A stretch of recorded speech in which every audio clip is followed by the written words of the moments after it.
What's going on, guys? Okay, it looks like we're live in this window. We're live in this window. Good deal. Hope everyone had a great day. We are nearing the end of the Hermes. This lighting is a little bit odd, isn't it? Is that better? Or, ooh, I don't like that. Hold on, guys. Let me get this reasonable. Yeah, okay, I can live with that. What was I talking about? We're nearing the end of this Hermes deep dive, the Corpus Hermeticum. There's been some amazing stuff, and there's been some extraneous kind of gobbledygook about God that kind of went on a little bit too long. But I think the real essence of the message here, that it is possible to know things about the deeper strata of the universe and our origins and our destiny than the modern deterministic materialist, uber materialist ontological model makes space for, right? And it's really rough territory to get into. Just today I saw another video where somebody was just making stuff up about ancient knowledge. And so the effect that has is that people with common sense see that and they go, all these people that say this crap are full of it. We're not. I'm not. I scrutinize everything to death. I try to disprove everything. And the reality is if you do that, you're still left with stuff that stands up, By the way, also, before we get into it, speaking of Hermes in the modern day, Michael Levin is a scientist. He works a lot in bioelectricity and morphology. And he is basically a modern-day Hermes. We are at a crossroads, and Hermes is met at crossroads, and Levin is there at the crossroads with the keys to a new paradigm. And he's being largely ignored in the mainstream. So I want to do my little bit that I can to encourage people to check him out. He was just on the Theory of Everything podcast again, talking about non-neural intelligence, and it's, I think, almost 2 hours long. And sorry if I'm a little bit squirmy. I actually went fishing today and fell down and grabbed a cactus, and so I'm all stabbed up and bruised and kind of hurt my back too. So a little bit beat up.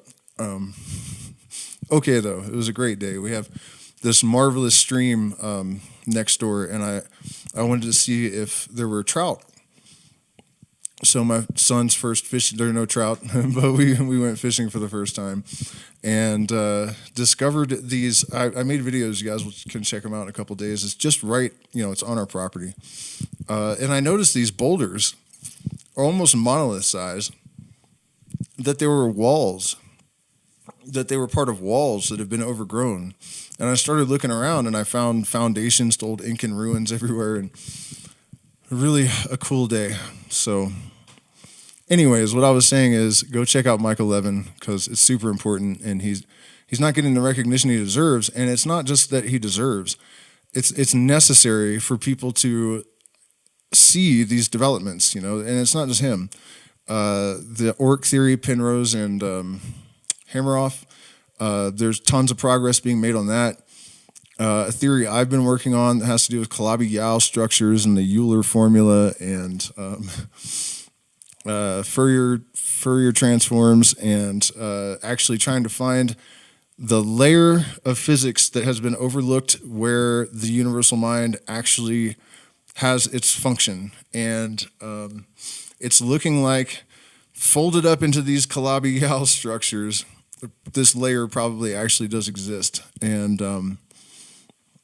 so that's interesting. If you want more information about that, check out my AI videos, because that's kind of how I'm sleuthing this due to my lack of formal training in mathematics and physics, but a weird intuitive capacity to sort of navigate those realms. AI is able to bolster me as if I actually had the education I need to do the work that I'm trying to do. So anyways, let me check in with the chat one more time, make sure the audio is okay. Sheldrake? I don't. I just see the name Sheldrake. I don't see any context. I was attacked by jumping cactus. Yeah, that cactus got me bad, man. It was not pretty. Also, I want to thank you guys that have attended the music streams, which I'm doing after this stream, another one because I am fundraising for surgeries, and it's actually gone quite well, better than expected, so I wanted to thank everyone that's contributed to that and invite everybody else. I'm still working out the bugs in the sound, man. It's really tough for a caveman musician like me that used to use amplifiers and guitars and sound men and stuff. But I'm getting there, I think. Okay, so we are entering into the 14th book of Hermes Trismegistus of Operation and Sense. I have not gone ahead and looked at this, but I have a feeling it's going to have to do with actual technical magic, which is something, by the way, I started to kind of talk about all these scientific developments that kind of support all this stuff.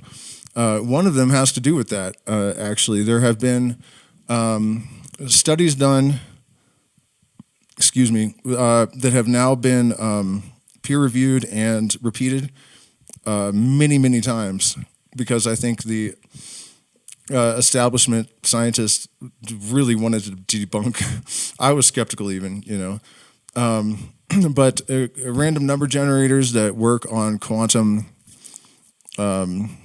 systems have been influenced by people deliberately, as well as the trajectory of photons.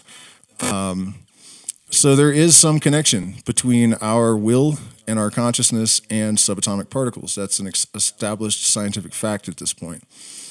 So, and that's really important, like Jesus said in the Bible, he who hath faith can move mountains or whatever, something like that. You don't want faith. Faith, to me at least, is useless. You want certainty, and having that knowledge, that confirmation on a physical, technical, deterministic, mechanical level, to me, is extremely helpful and important. Because, in order for us to sort of conform to this model, not that we should unless it is organic and natural to do so, but we have to actually operate on certainty and not faith. And so thank you, science, for... isn't this hilarious, too? Science... I thought this particularly about evolution the other day. Evolution has been one of the main go-tos when people try to disprove, say, there's no God. There's no intelligence, at least, teleology. I don't really believe in God in the Christian sense or the Muslim, the sky God thing. An integrated intelligence of some kind, sure. But evolution was meant to disprove all that, and it's kind of been the cornerstone of that. But with the recent discoveries in morphology, evolution is actually, specifically these adaptations that are response-driven that have occurred in elephants and trees and rattlesnakes and some other things, are the closest thing to proof we have, aside from all of the evidence of non-neural cognition, which is all over the place now. Anyways, the irony I was getting at is that evolution is actually providing the best evidence at this point for this facet of our existence that they have tried so hard to disprove for so long. Everything contains its contradiction. They should have been more careful. Thou hast well explained these things, Father. This is Thoth talking to Hermes. I'm sorry, you guys in the vertical don't have a screen share still. I don't know what happened to it. I can't get it back. Teach me furthermore these things, for thou sayest that science and art were the operations of the rational. But now thou sayest the beasts are unreasonable, and for want of reason. Both are, and are called brutes, so that by this reason it must needs follow that unreasonable creatures partake not of science or art, because they come short of reason. Hermes responds, it must needs be so, son. Thoth. Why then, O Father, do we see some unreasonable living creatures use both science and art, as the Pymander treasure up for themselves food against winter, And the fowls of the air likewise make them nests, and four-footed beasts know their own dens. These things they do, O son, not by science or art, but by nature. For science and art are things that are taught, but none of these brute beasts are taught any of these things. But these things being natural unto them are wrought by nature, whereas art and science do not happen unto all, but unto some. This, speaking of evolution, is a great question that I have never gotten a satisfactory answer for.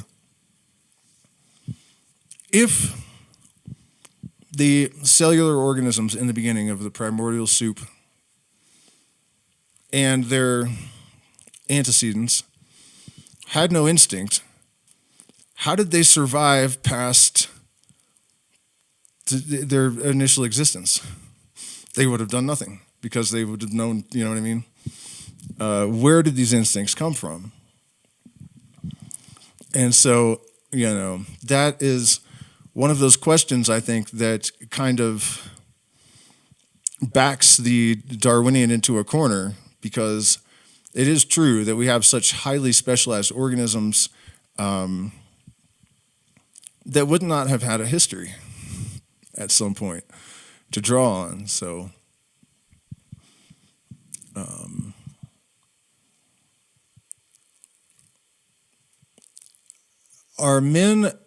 men are musicians. What the fuck is a musician? But not all. Neither are all archers or huntsmen, or the rest, but some of them have learned something by the working of science or art.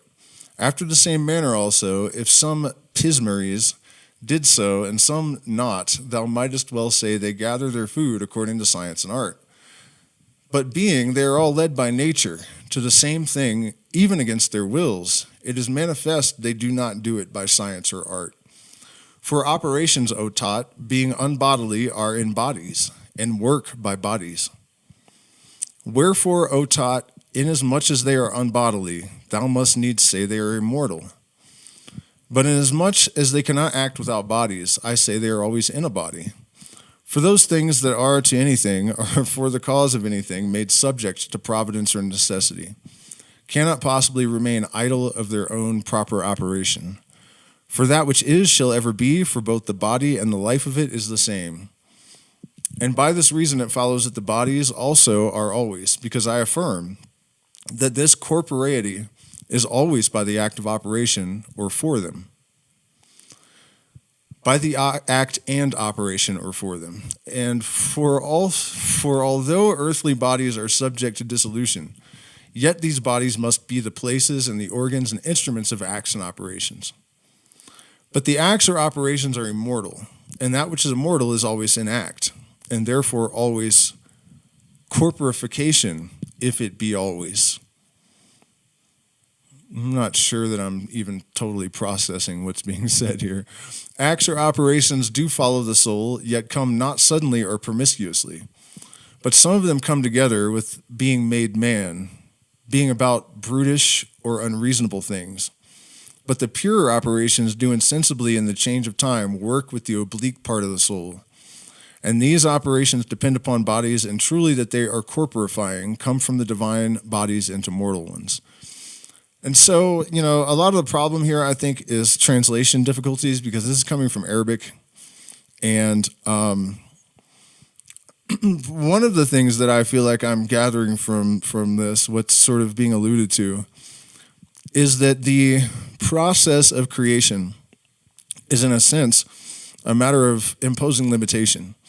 Like if you carve a marble statue, you are taking rock away from it in order to give it definition. And so this thing of, I think you call it obtuse parts of the soul, this is life is a crucible.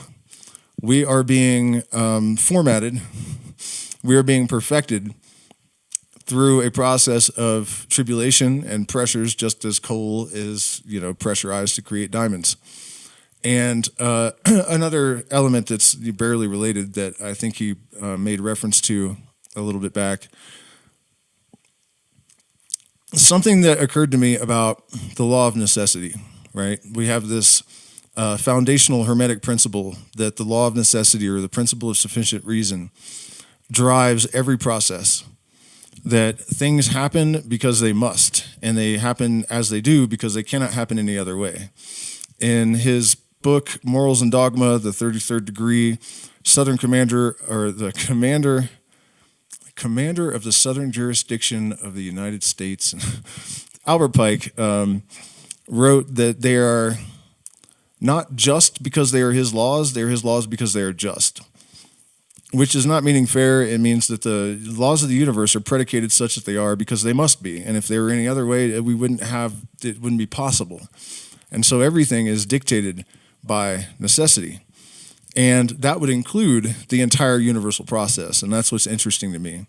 That this, not just our individual lives, not just the environment, not just the earth, but the entire process must be part of the unfoldment of some grander process. There is some purpose. If the purpose, as many suspect, is that the universe is basically sending probes out, which would be us and everything else, in order to learn about itself, to discover the possibilities that are innate in it, that are expressing. And the culmination of that would be some sort of metamorphosis, presumably, because that's what everything does. So anyways, just wanted to throw that out there because that one line made me think about it. Where were we? Acts or operations do follow the soul, yet come not suddenly or promiscuously, but some of them come together with being made man, being about brutish or unreasonable things. Purer operations do insensibly in the change of time work with the oblique part of the soul, and these operations depend upon bodies. Truly they are corporifying, come from the divine bodies into mortal ones. But every one of them acteth both about the body and the soul, and are present with the soul, even without the body.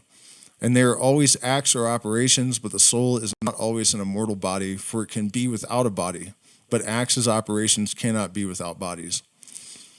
This is a sacred speech, son. The body cannot coexist without a soul, consist without a soul.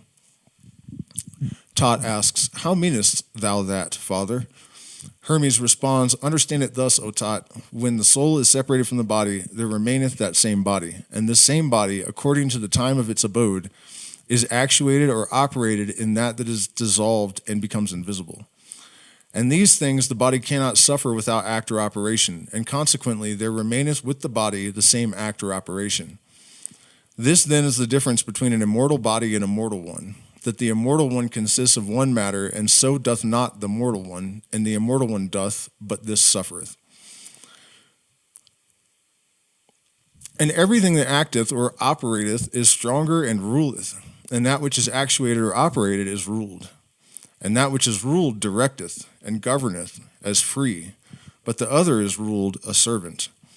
Acts or operations do not only act or operate, living or breathing, or ensouled bodies, but also breathless bodies, or without souls, wooden stones and such like, increasing and bearing fruit, ripening, corrupting, rotting, putrefying, and breaking, or working such like things, and whatsoever inanimate bodies can suffer. Act or operation, O son, is called whatsoever is or is made or done, and there are always things made, or rather all things are made, I think it should say. For the world is never widowed or forsaken of any of those things that are, but being always carried or moved in itself, it is in labor to bring forth the things that are, which shall never be left by it to corruption. Let therefore every act or operation be understood to be always immortal, in what manner or body soever it may be. Now, there's a lot to unpack there, and I realize it almost sounds like gibberish, but it actually isn't. One of the methods, I think, of Hermes' way of teaching is that you have to sow seeds that unfold in the student, in the initiate. Right? So you can't really tell the whole story. Some degree of cryptic communication is necessary because you're not trying to inculcate a dogma into the being of another person. That's not the objective. You are trying to create an implicit unfoldment. And And one of the ways that that is done is to give one layer of a multi-layered concept. And so he's talking about things rotting and dying and these processes that are always happening, and therefore the processes are eternal. But the things also are eternal, including the bodies. What could possibly be meant by that? Well, on the scale of the macro thermodynamics, information is lost. Bodies dissolve, they go away. On the scale of the quantum, all information is retained. So once that apple is, that apple is always. Any thought or deed also is eternal because the information is not lost. And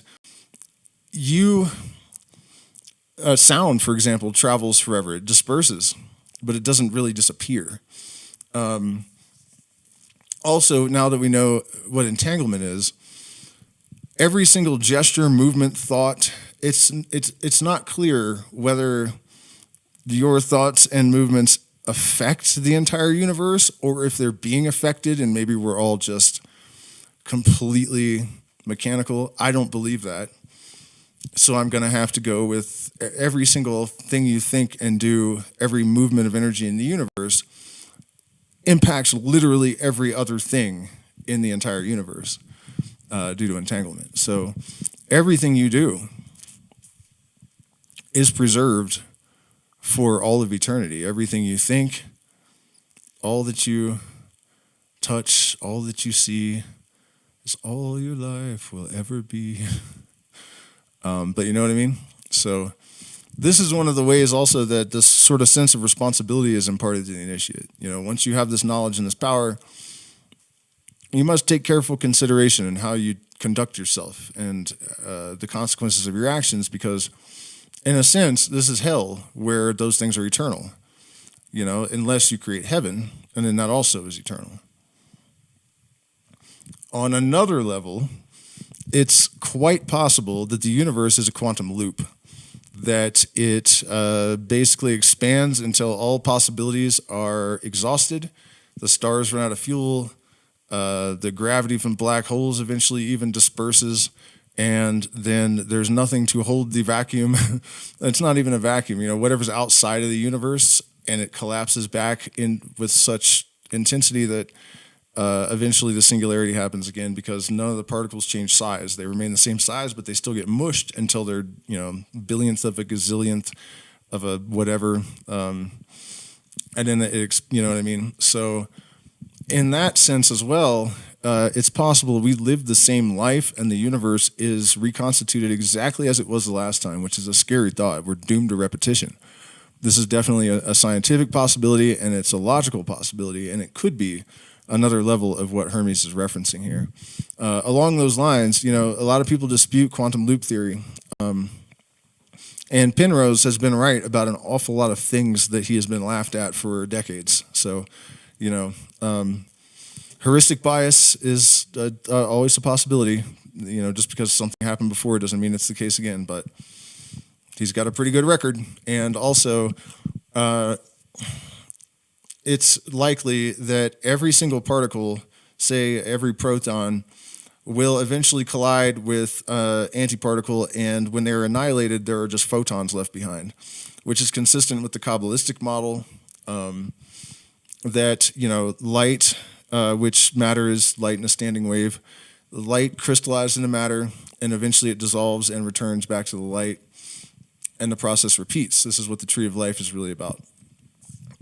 Now we have some evidence that that's the case.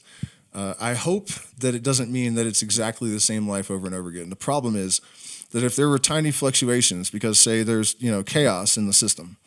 So, for example, if you do an experiment in physics like, you know, a billion times, you'll get an anomaly once. And that's because there's an exception to every rule, there's chaos in every system. And so I've always hoped that, you know, entrainment shows us that we're cycling upwards. All things of a lower cycle chase a higher cycle. So I've always hoped that there's some attractor in hyperspace, as Terence McKenna described, and that each cycle we come closer and closer to perfection. The problem is, if there are anomalies, when the quantum loop recurs, when the singularity happens again, eventually that should disrupt your parents' meeting, and you know what I mean? So we're getting into really murky territory when it comes to quantum loop theory and trying to get out of the possibility that we will literally live the exact same life infinitely. Where were we? For the world is never widowed. We read that, and therefore every act or operation is immortal. That's true. But some acts or operations be of divine, some of corruptible bodies, some universal, some peculiar, some of the generals, and some of the parts of everything. Divine acts or operations, therefore, there be, and such as work on or operate upon their proper bodies, and these also are perfect, and being upon or in perfect bodies. Particular are they which work by any of the living creatures. Proper be they that work upon any of the things that are. By this discourse, therefore, O son, it is gathered that all things are full of acts or operations, for if necessarily they be in every body, and that there be many bodies in the world, I may very well affirm that there be many other acts or operations. For many times in one body there is one, and a second, and a third, besides these universal ones that follow. Anyone that's ever seen the CD sleeve for Lateralis knows this. And universal operations, I call them that are indeed bodily, are done by the senses and motions. For without these, it is impossible that the body could consist. But other operations are proper to the souls of men by art, sciences, studies, and actions. The senses also follow these operations, or rather are the effects or perfections of them. Understand, therefore, O son, the difference of operations. It is sent from above. But sense, being in the body, and having its essence from it, when it receiveth act or operation, manifesteth it, making it, as it were, corporeal. Therefore I say that the senses are both corporeal and mortal, and have so much existence as the body. For they are born with the body, and they die with it. But mortal things themselves have not sense, as not consisting of any such essence. For sense can be no other than a corporal apprehension, either of evil or good, that comes to the body. But to external bodies, there is nothing comes, nothing departs. Therefore there is no sense in them. Thoth asks, does the sense therefore perceive or apprehend in every body? Hermes answers, in every body, O son. Thoth asks, and do the acts or operations work in all things? Hermes answers, even in things inanimate, O son, but these are differences of senses. For the senses of things rational are with reason, of things unreasonable, corporal only. But the senses of things inanimate are passive only according to augmentation and diminution. And this is an interesting concept as well, that, you know, the entire universe, a lot of people believe that it's sort of made of consciousness. I think that's got to be pretty close to the truth. But somebody, I can't remember who, and he was definitely a scientist of some kind. But he proposed that consciousness exists in everything, and that it's a matter of density. That like a rock has some degree of consciousness, but it's very dense, so it's like on the lowest end of the scale. For some reason that resonated with me, you know. And I think also that when indigenous people met the explorers, conquistadors, settlers, whatever, and they would say, no, the rock is alive, the issue was more one of communication breakdown. What they meant is that. But the brainwashed white man couldn't process that, and he just thought, okay, whatever, stupid, you know, native or whatever they thought. That's what I think. They you know, how well could they have understood each other?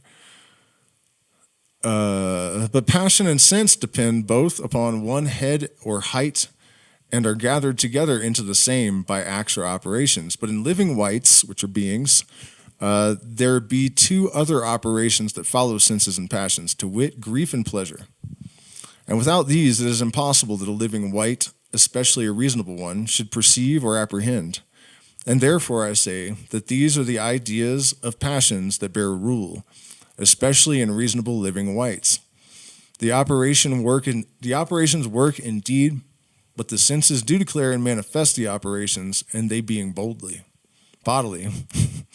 are moved by the brutish parts of the soul. Therefore, I say they are both maleficial. I don't think we use that word anymore. Or doers of evil. Maleficent, I think. We have evolved that word to be. For that which affords the sense to rejoice with pleasure is straightway the cause of many evils happening to him that suffers it. But sorrow gives stronger torments than anguish. Therefore, doubtless, they are both maleficent. The same may be said of the sense of the soul. Thoth asks, is not the soul incorporeal in the sense a body, Father, or is it rather in the body? Hermes answers, if we put it in a body, O son, we shall make it like the soul, or the operations, for these being unbodily, we say are in bodies. But sense is neither operation nor soul, nor anything else that belongs to the body. But as we have said, and therefore it is not incorporeal. Now let's finish. And if it not be incorporeal, it must be a body. For we always say that of these things that are, some are bodies and some are incorporeal. Now, when he says that sense is an operation and it's not incorporeal, that implies that just as consciousness is something that we could be attenuated to, that we're picking up from the universe rather than something that we're generating. It never really occurred to me that qualia also, that smell is something that exists in the universe as an operation that is like a fundamental, integrated, foundational thing. It's kind of a weird thought to think that the universal mind is like smelling us. But I think that would be the case if the universal mind is distributed throughout the universe. It's actually interesting to me to realize, I haven't thought too much about that when we say that consciousness is something that is like a field, that, I haven't really considered much what that would entail. Where is the receiver? How would the receiver process this level of information? And we can use Hermetic reasoning to deduce the answer, which would be that in the same way that we have sense-limiting apparatus, right? We perceive 1% of the full spectrum of light, and presumably other things are filtered out in order to make our sensory load manageable, right? The universal mind must have some mechanism for doing the same thing. Unless you think of it as like an omniscient God, but I cannot see the evidence for that. That doesn't quite work for me. So it is an interesting thought. I had a Christian friend, actually, and it was really strange, the circumstances under which this happened, man, because I was having a weird conversation with something, and he just showed up at my house completely dressed in white. And we were talking about something I'm not going to share, and he told me he'd eaten some mushrooms a couple days earlier, and he'd talked to God, and God was like, it's really strange even for me to be in this position. And he was like, well, yeah, what is it like? And he's like, well, the closest I could explain to you is that it's as if you had like 1 trillion computer screens all on at once, or TV screens all on at once. And,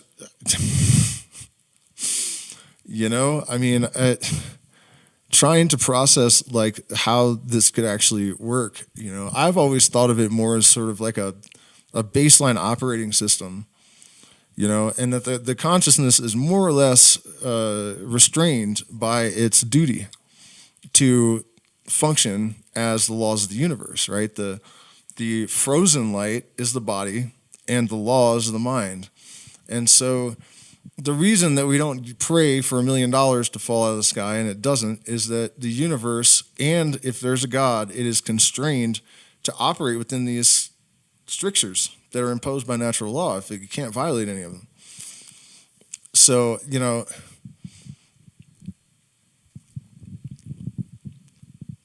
the idea that it actually has like a omnipresent awareness is interesting. I don't know how to deal with it. Shall we go into the 15th book? I have another stream scheduled. Let's see how many people we got. Uh-oh. Do we have people flooding the chat? Where are my mods? I say I have no wants. I'm of service.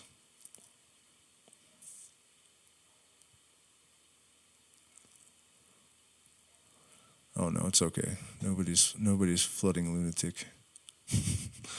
Every now and then that happens, and it gets on my nerves. What is your opinion on plant spirits? Do you think psychedelic alkaloids are pheromones that allow communication with plant intelligence, or do they unlock pre-existing? Neither. Neither thing, actually, or both. I do not think that they are the spirit of the plant for a couple of reasons. For one thing, ayahuasca is a vine that grows in the middle of nowhere in the jungle. It shouldn't know about your mama and how to deal with your traumas, and you know what I mean? That doesn't make any sense. If you were connecting with a plant spirit, I'm not saying they don't have some kind of sentience. They absolutely do. Science is determined without a doubt, but they're just sitting there in the jungle, like, that's what it would be like, you're sharing consciousness with a plant. I think that they deactivate different bandwidth of our sensory filter, and so we are able to perceive a broader spectrum of light and probably more of our own subconscious. It basically puts you in a state where you have a more holistic mind. I'm not saying there's no influence from the energy of the plant, because there definitely seems to be, but further evidence of this is that if you take alkaloids from Syrian rue and acacia, and you take ayahuasca and chalipanga, there's a tiny difference, but that's due to entourage effects. It's, these plants don't even grow in the same habitat, and the effect is almost identical. So, and they're not even remotely related, any of them. So, I don't know, and I don't think anyone knows really what exactly like the DMT realm is. We all have ideas about it. I do know that I've received information from DMT entities and ayahuasca spirits probably a dozen or more times that is highly specific and absolutely accurate that no one possibly could have known, including information about Sirius. There was a third planetary body that they knew was there because of wobble when it rotated, made the star wiggle. And I got, the astrophysical details and all this stuff, and also some occult stuff that I later found in Blavatsky's students' writings and the Hopi and all over the planet. So it's not, excuse me, it's not just our mind. Also, the dialogue that occurs with ayahuasca, it's subjective, I know, but it does not feel like thinking. You can be literally stumped thinking about the last thing it communicated to you, and it has something else to say that shocks you. It's difficult to describe, but anyone that's experienced it knows it doesn't seem at all like you. It definitely feels like an interaction with some other, Another interesting aspect of this is that not once has any ayahuasca spirit or DMT entity told me anything that wasn't true, or to do anything evil or dumb, or 100% of the time it has been constructive, factual. So that's interesting too, because a lot of people kind of seem to think that it could be demonic or something, and I think that's really silly, because you are what you do. And there have been some bad incidents, and there always will be with ayahuasca. It can be dangerous, and it can cause bad psychological and emotional reactions. And I even wonder sometimes, even though I do host retreats myself, whether people should be really drinking it that aren't shamans, that haven't had the training, because in the old days, only the shaman drank the medicine, and then he just focused on the patient. This whole thing of drinking it with a bunch of strangers is not normal, and maybe not kosher. The one thing I can say about our events is that they're like 70% repeat people that I've known for years, almost every time. So it's at least not a bunch of strangers. There might be one or two new people every time, but and we are booking for events, by the way, for the next couple of months. So if you're interested in coming to the Sacred Valley and touring Incan ruins and experiencing various plant medicines, you can check out our reviews too on Facebook at Jungle Gnosis. Should we do this other book? How much time do I have? I got to look and see when I scheduled the next stream for, because I need at least a half hour to do sound stuff and.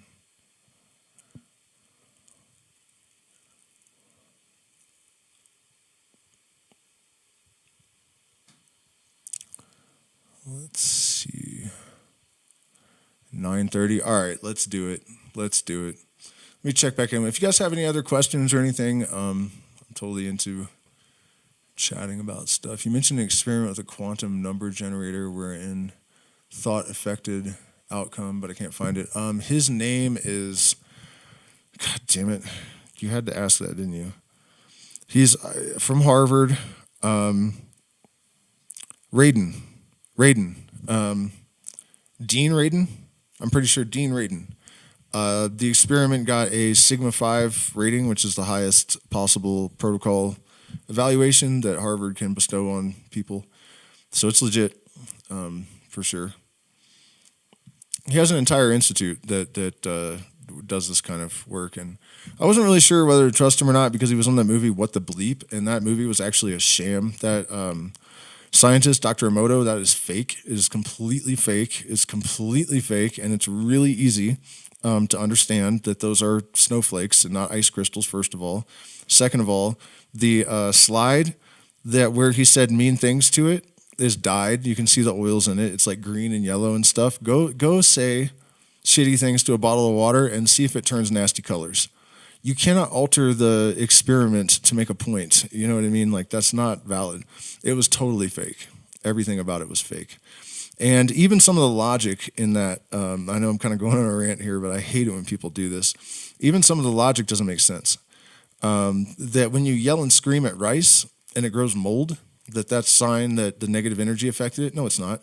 Mold is life. That's life. What the fuck are you talking about? It's life. The one that didn't grow mold can't support life. So, and people have repeated these experiments in proper scientific environment and nothing at all. And then, I've had some, like new agey housewives get mad at me because I've said this, and me and my son did it, and it's true. And it's like, okay, you took 2 bowls of rice and you had a 50-50 chance. That's not science, lady. It's not real. But anyways, even the physicists in that movie, if you watch the deleted scenes, they're like, we didn't say this shit.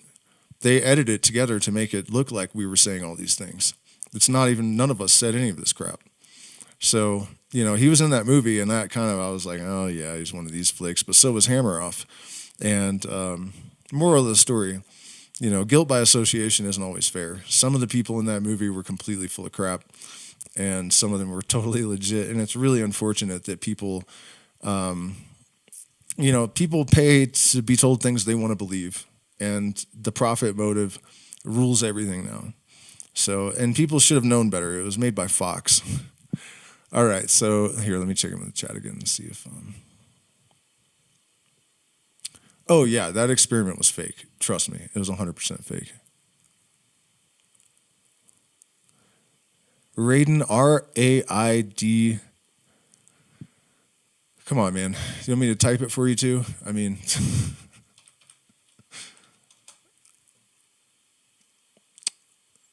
Here, I'll do this real quick.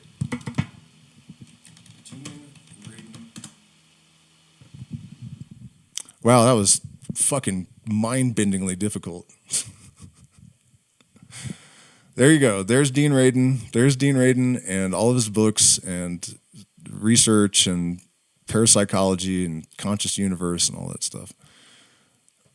Don't mean to be a smart ass, but come on, man. All right, the 15th book of truth. Should we wait till the next stream so that I can put this first? It might be good. Of truth, O Thoth, it is not possible that man, being an imperfect being, compounded of imperfect members and having his tabernacle, sounds dirty, consisting of different and many bodies, should speak with any confidence. But as far as it is possible, and just I say, that truth is only in eternal bodies, whose very bodies are also true. The fire is fire itself only, and nothing else. The earth is earth itself, and nothing else. The air is air itself, and nothing else. The water itself, and nothing else. But our bodies consist of all of these, for they have of the fire, they have of the earth, and they have of the water, and air, and yet there is neither fire, nor earth, nor water, nor air, nor anything true.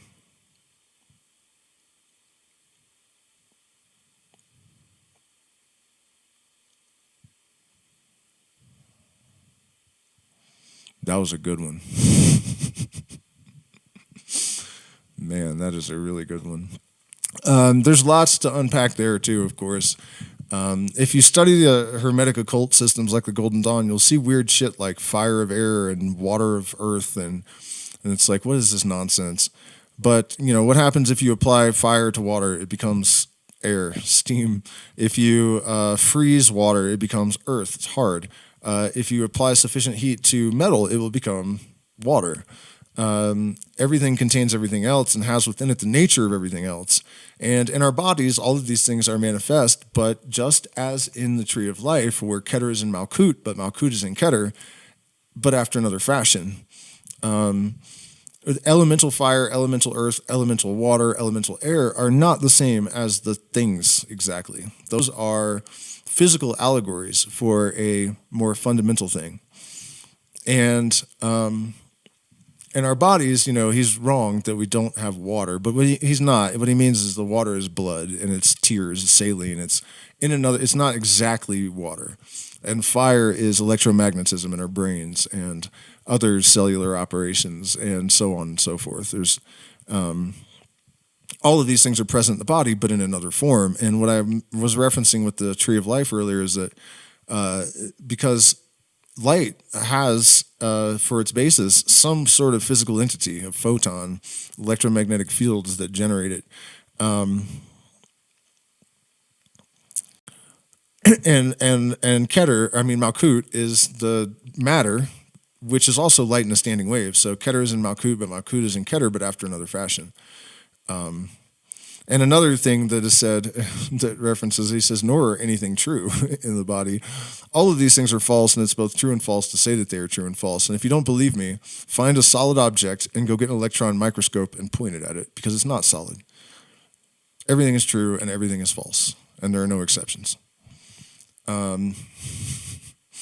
If at the beginning our constitution had not truth, how could men see the truth or speak it or understand it? Only except God would. All things, therefore, upon earth, O Thoth, are not truth, but imitations of the truth. And yet not all things neither, for there are but few that are so. But the other things are falsehood and deceit, O Thoth, and opinions, like the images of the fancy or appearance. And when the fancy hath an influence from above, then it is an imitation of truth, but without the operation from above, it is left a lie. And as an image shews the body described, and yet is not the body of that which is seen, as it seems to be. Thank you for the sub, by the way. And it is seen to have eyes, but it sees nothing, and ears, but it hears nothing at all. And all other things hath the picture, but they are false, deceiving the eyes of the beholder, whilst they think they see the truth, and yet they are indeed but lies. And many, therefore, as see not falsehood, see the truth. That's facts. And there's probably an even greater number that think the falsehood that they see is the truth. unawares. If therefore we do so understand and see everything, one of these things as it is, then we see and understand true things. But if we see or understand anything besides, or otherwise than that which is, we shall neither understand nor know the truth. Thoth asks, is truth therefore upon earth, O father? Hermes answers, thou dost not miss the mark, O son. Truth indeed is nowhere at all upon earth, O Thoth, for it cannot be generated or made. Truth is self-substantiating. But concerning the truth, it may be that some men to whom God will give the good seeing power may understand it. So that unto the mind and reason there is nothing true indeed upon earth. But unto the true mind and reason all things are fancies and or appearances and opinions. So Thoth asks, reasonably, must we not therefore call it truth to understand and speak the things that are? Hermes answers, but there is nothing true upon earth. Thoth, how can that be true? That we do not know anything true. How can that be done here? Hermes, O son, truth is the most perfect virtue and the highest good itself, not troubled by matter, not encompassed by a body, naked, clear, unchangeable, venerable, unalterable good. But the things that are here, O son, are visible, incapable of good, corruptible, passable, dissolvable, changeable, continually altered, and made of another.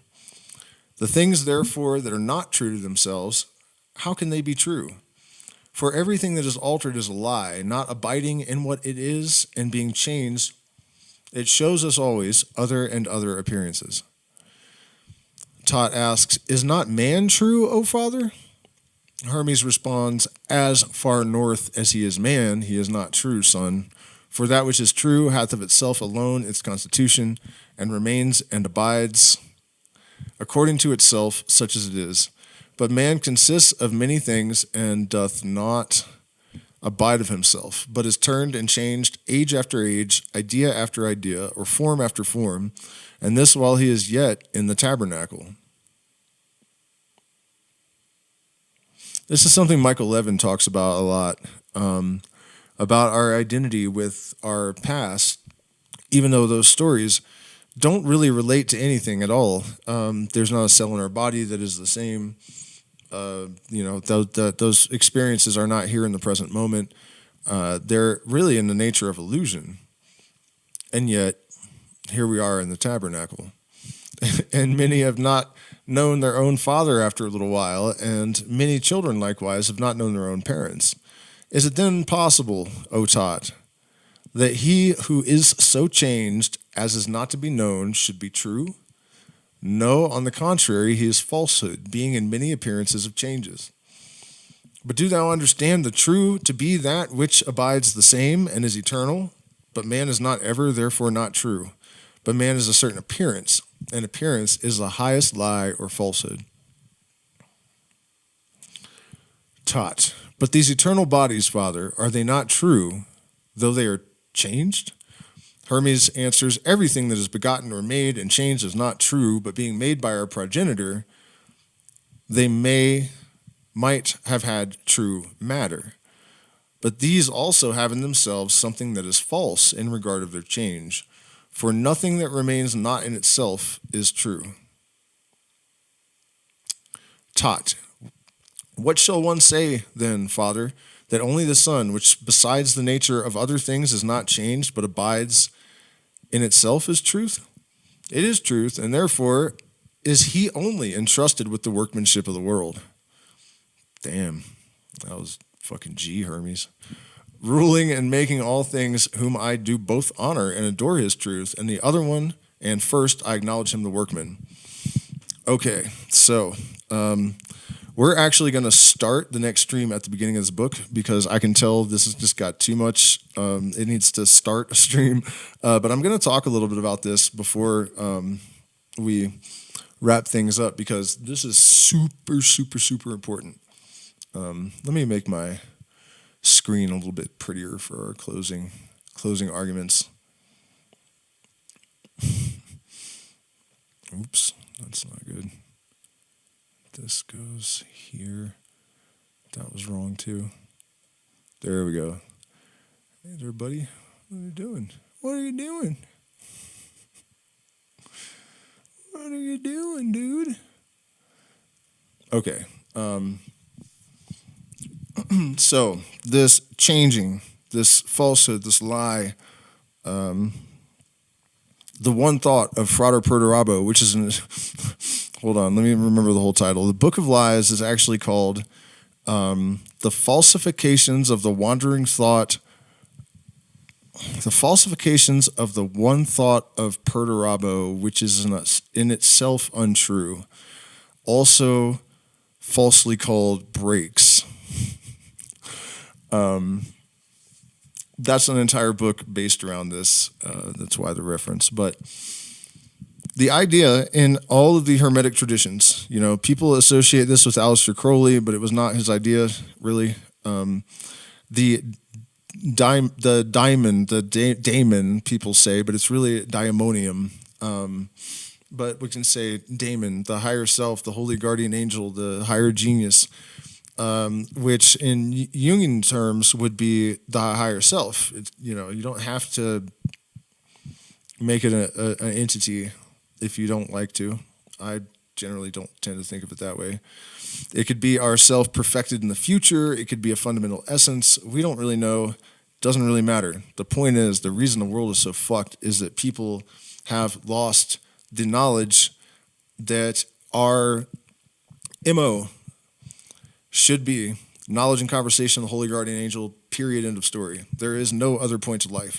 You must establish congruency with your purpose and live with every breath and every thought and every deed constrained to support that purpose. Otherwise, you will be unhappy and you will be a problem for yourself and others. To some extent, it's less and less dramatic to the point where it maybe doesn't even matter that much, But the person who is maybe neutral and just a normie but has no connection with this sense of purpose, unless that is their purpose, would be infinitely more extraordinary if they were aware that this was our purpose.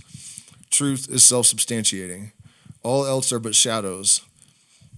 There are shadows, but then there is that which remains, And people talk about losing themselves.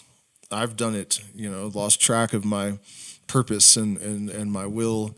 And when that happens, and especially, let this be a warning to you, the further along the path you are and the more voltage you're carrying when this happens, the bigger the fucking mess is and the longer it takes to clean it up. So, walk with knowledge wisely, or else boom, bippity bop bop, bam, down the stairs, on your head you go, at best. So, when he was talking about that all evil comes from this change, and that there's a fundamental truth, like in the sun, that is the reason why he's been given dominion over this planet, because he's functioning in a pure state of operational awareness. He knows what he's doing, why he's doing it, how it's done, and he just does it, That's really the key to heaven. I mean, I'm not promising that it will be easy. In my own experience, it's like the universe supports me in ways that are uncanny to the extent that I can't imagine that it's not related to the fact that I am committed to this purpose. The thing is, it's not a act of will to be committed to that will.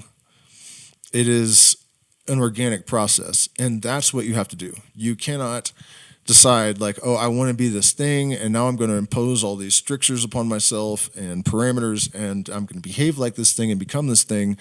And you could convince yourself that you're supposed to be a painter when you should have been in medicine, and in that case, you'll be a terrible painter and you will fail. So you have to not focus. Pure will, uninfluenced by lust of result, is in every way perfect.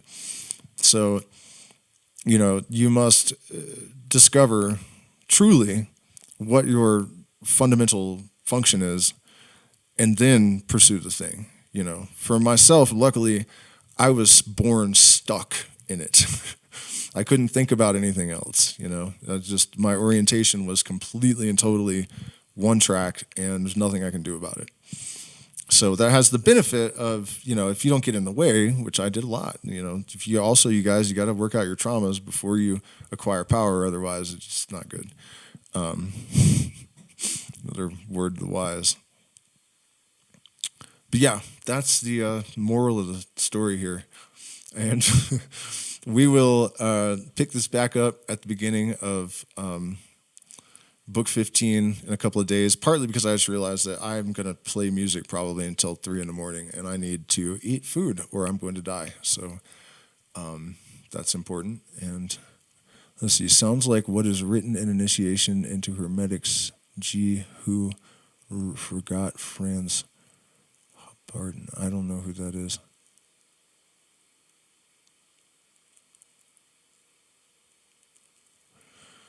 Just checking the chat real quick, guys. This honestly assumed you were... How is this not getting... Okay, so I'll talk about that for a second. Any recent Siebel experiences? No, not recent. I mean, of course I've tried it, but not recently, no. What was I going to say?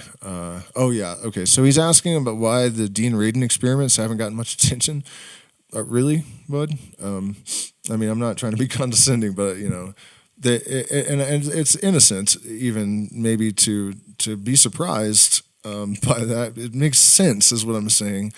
If you aren't very paranoid, I guess, the establishment, in my opinion, one of their main directives, their primary directives, is the suppression of the evolution of consciousness and the, you know, whole entire paradigm of matrix reality has been engineered around reducing the ineffable to the mundane, to the level of the mundane. And that's because people that have their compass set can't be told what to do. They don't need to be told what to do. They don't need to be governed. They know they don't need to be governed. And that's not the kind of population that they're looking for. And so when Michael Levin finds evidence of non-neural intelligence, cognition at least, I should say,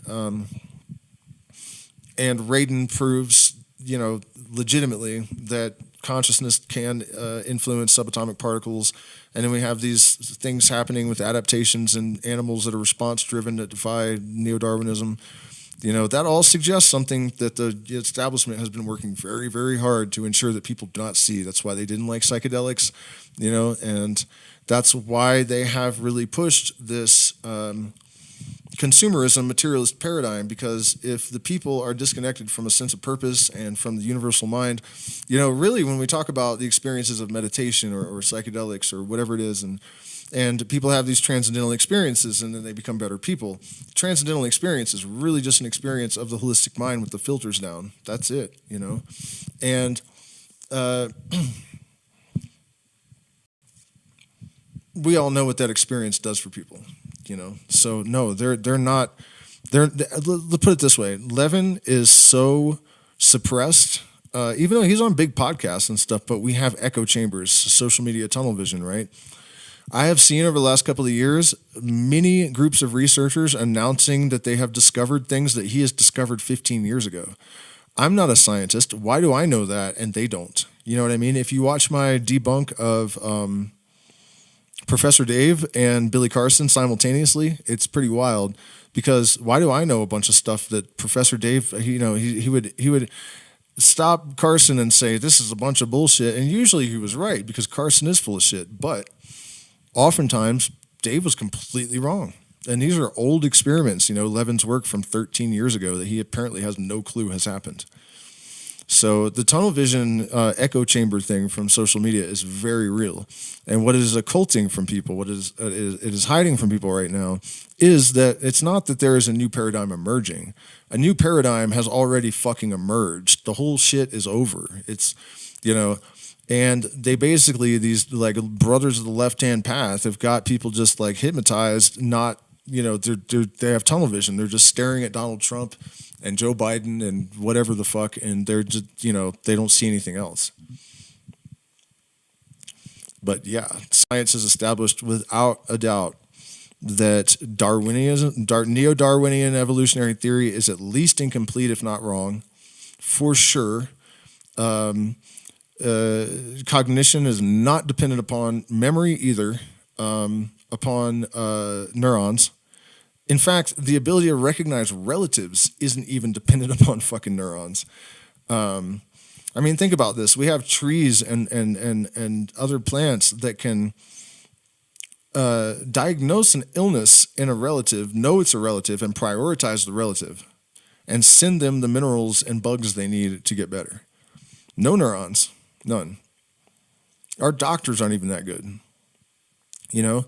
And we've been brainwashed to believe this is all bullshit. Why? You know why. You know why.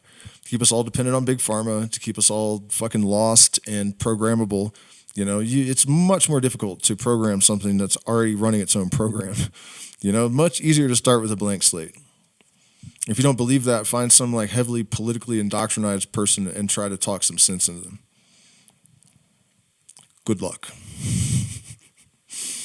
Contrarily, find someone who has never been politically indoctrinated, and you'll probably find that they already have sense in them and don't need it talked into them.